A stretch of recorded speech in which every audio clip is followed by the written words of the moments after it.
Hello and welcome to the Essex Boys Murder videos. These videos are based on key individuals and the murder victims' movements on the day of the 6th of December 1995. A quick mention to my Facebook page called The Real Essex Boys Murder Group. If you're interested, please feel free to join, as there are some great people on there with a lot of knowledge on this subject. In the next set of videos, I'm going to look at a robbery that took place in 1989, a link to it through Anthony Tucker, known underworld figures, and a look into the possibility to see if Mick, Jack and Darren Nichols knew what was going to happen to the Essex Boys that night and who could have made that phone call at a telephone box close to the Halfway House pub in Brentwood to Pat Tates' mobile at 5:03 p.m. It is not known if this call was made on the 5th, the day before the murders, or the 6th, the evening of the murders. In part 1, I'm going to start with the Group 4 security van robbery, which took place in the Dagenham area of East London on the 4th of October 1989. As I carry on with these videos, I will eventually get to why this robbery is linked to the Essex Boys and especially Anthony Tucker, which led to his downfall and a contract taken out on him and his close associates, Pat Tate and Craig Rolfe. Before I start, I'm going to tell you that there's been a lot of false information put out in the tabloids and on social media linking armed robber Billy Jasper and the Group 4 security van robbery that took place in 1989 to Anthony Tucker. It has been said high echelon crime figure Patsy Balltimes Clark was the mastermind behind the robbery, and he had given Anthony Tucker £300,000 of the cash from the robbery to launder for him through his businesses. When Patsy Clark wanted the money back, Anthony Tucker apparently told him he had spent it and it had all gone, and this was why a contract was taken out on him. This information is untrue and totally inaccurate. As I go through these sets of videos, especially the 1989 robbery, I will dispel those myths that have been put about and give you accurate information that has been given to me with a lot of research I have done myself. Most of my subscribers know I deal in facts and not theories and always put a lot of detail in my videos. Trust me viewers when I tell you this, you will not see a more accurate account of how that 1989 Group 4 security van robbery was planned, pulled off, and what happened afterwards anywhere else. Not on any other YouTube channel, social media site, or it's printed in the tabloids. Whenever I can during these sets of videos, I'll be using Google Maps and Street View to show you key places.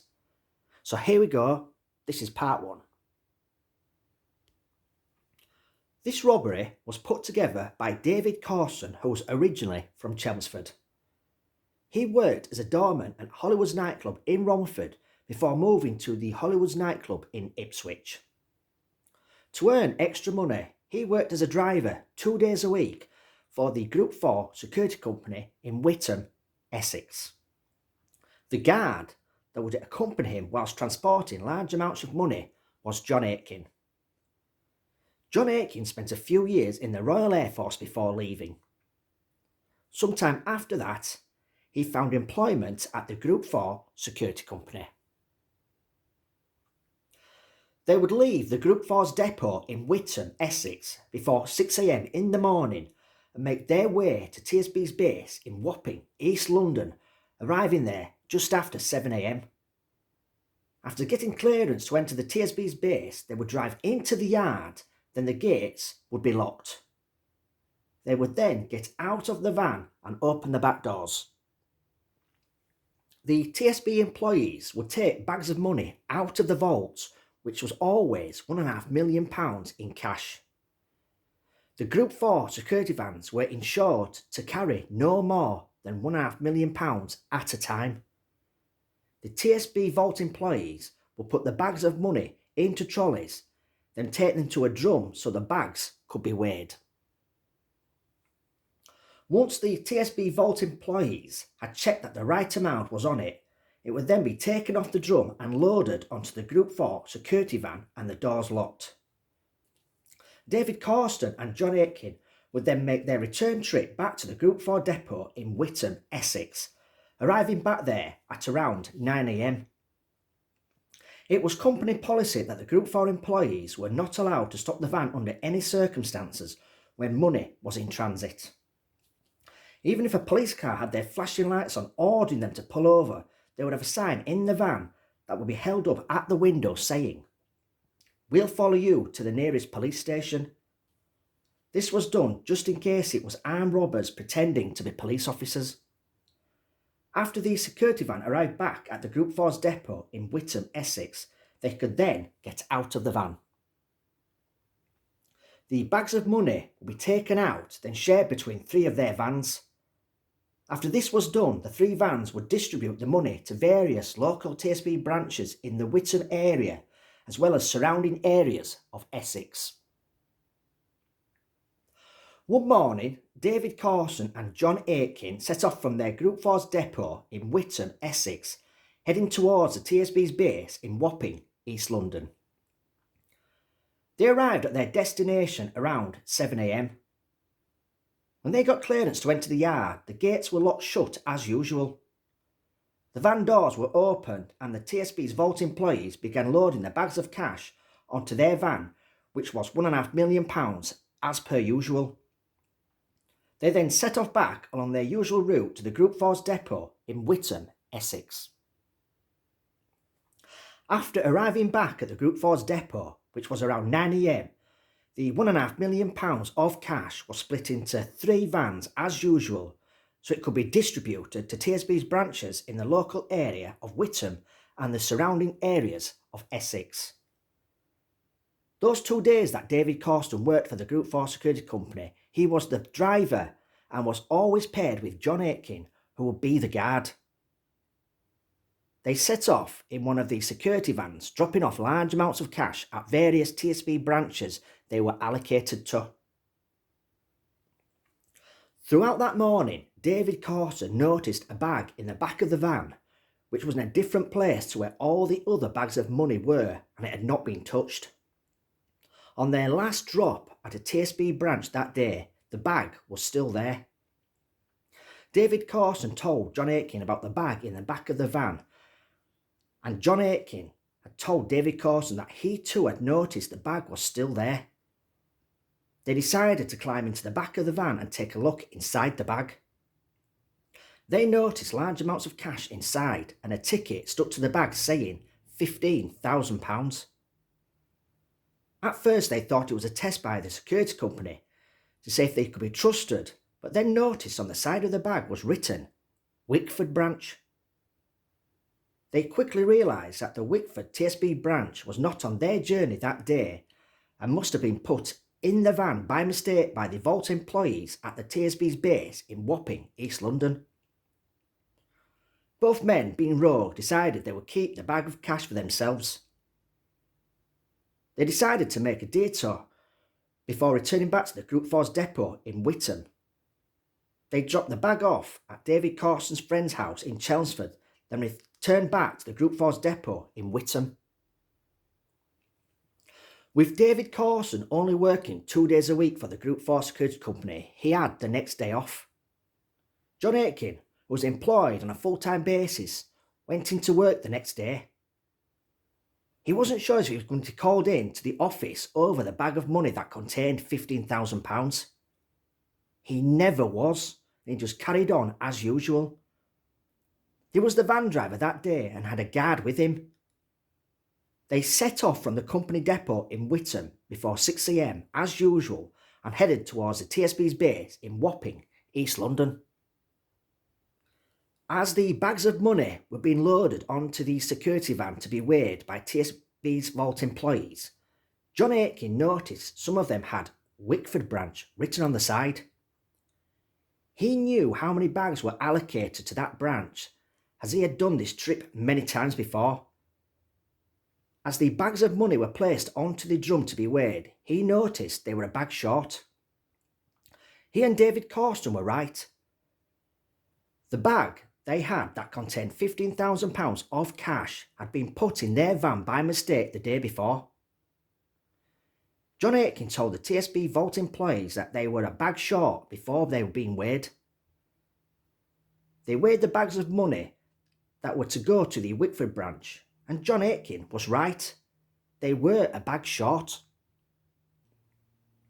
The manager was alerted and the vault was locked shut and the bags recounted.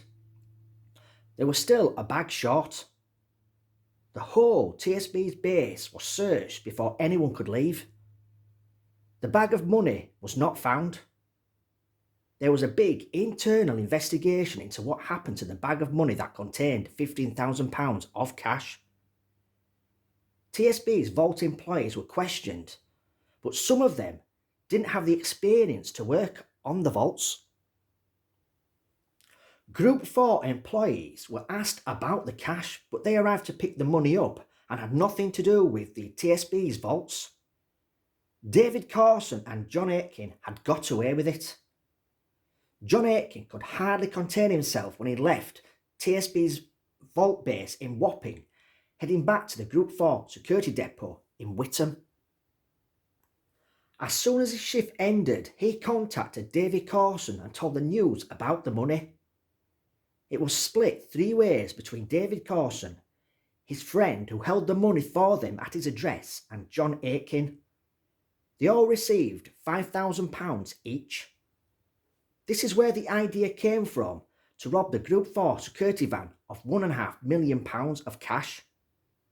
Their original plan to pull the robbery off was to have 3 people involved. David Carson and John Aitken would be in the Group 4 security van one day and another person would turn up and take the cash, then they would say they had been robbed. For some unknown reason, they changed their minds and decided it would be better if they got more people involved to pull the robbery off. Do not believe what you see on social media sites, other YouTube channels, and what rubbish gets told to the national newspapers and other tabloids when they say it was Patsy Clark who masterminded this robbery. It had absolutely nothing to do with him. Do not believe it. I can say 100% this Group 4 security van robbery that took place in October 1989 was masterminded by David Carson and John Aitken. Back in the late 1980s, there were 2 Hollywood nightclubs owned by the same franchise. One in Romford, the other in Ipswich. David Carson's other job was working as a doorman for the Hollywood's nightclub in Ipswich. He would often get lifts to work from Anthony Tucker. Back then, Anthony Tucker was an up-and-coming businessman who had come into money. He drove a gold-coloured Jaguar XJS, which was only 18 months old. Whilst getting a lift to work one evening, David Carson told Anthony Tucker about the robbery that he and John Aitken had been planning for months, and that they were intending to steal £1.5 million in cash that would be on board a Group 4 security van. David Carson told Anthony Tucker that he needed a few extra people to pull the robbery off, and did he know anyone who would be interested and capable of pulling off the heist. Anthony Tucker told David Carson to leave it with him as he knew people who could. A few weeks had passed by, then Anthony Tucker contacted David Carson and told him and John Aitken to come to the Hollywood's nightclub in Romford, as a meeting was set up with people he knew could pull off the robbery. When David Carson and John Aitken turned up, they went inside and met Anthony Tucker. They all went upstairs and entered a room. Inside the room were 3 men who Anthony Tucker had recruited for the robbery. David Carson already knew 2 of these men and had heard of the other. The 2 men he knew had done doors with him in the past downstairs when he did a brief stint at Hollywood's in Romford. David Carson thought Anthony Tucker was going to recruit professional armed robbers to pull the heist off. He most probably could have recruited these men himself. These doormen were Roger Barclay and David Redwin. The other man who he had heard of was a brother of one of these two men. I will refer to him as Mr. T in these sets of videos, as he was questioned by New Scotland Yard's flying squad detectives months after the robbery, but was never charged in relation to it. After David Corson told the three men how much money was involved and how they could pull it off, it was agreed that they would participate in the robbery. So what I will do now is finish here for part 1, and in the next video I will go through the gang's planning of the Group 4 security robbery. You can subscribe to my YouTube channel so you don't miss the next video. And don't forget, you can join my Facebook page, which is called The Real Essex Boys Murder Group. So until next time, take care.